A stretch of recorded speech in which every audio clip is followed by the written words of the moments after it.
Today's quiz was about what is the core charge for potassium and potassium plus. It sounded to me from the feedback I got at the end of class that there were a lot of questions about this. So let's focus on this together. In order to determine the core charge, you always have to start with the shell model of the atom. So let's just start here with potassium. Potassium has 19 protons in its nucleus, and then it has 2 electrons in the first shell, 8 electrons in the second shell, 8 electrons in the third shell, and 1 electron out here in the valence shell. So that's the 4s1 configuration of potassium. In order to draw the core model, what we do is we take the core, the true nuclear charge, plus 19, and we subtract off all of the core electrons. So that's everything in the first, second, and third shell in this particular case. So that's 18 electrons, and so we are left with a core charge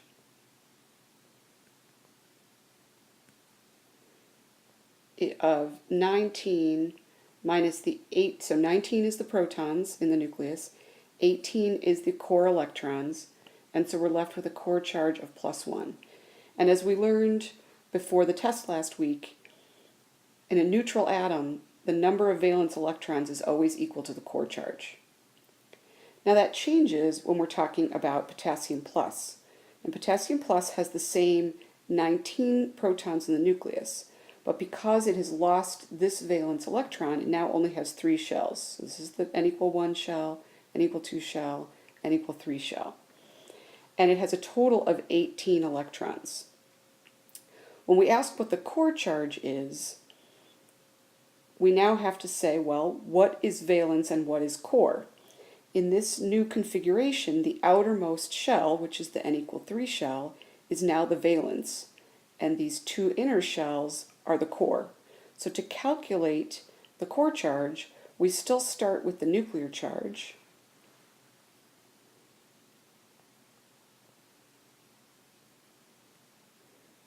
equals 19, and now we're going to subtract off the 10 core electrons, right? There's 2 here in the n=1 shell and 8 in the n=2 shell.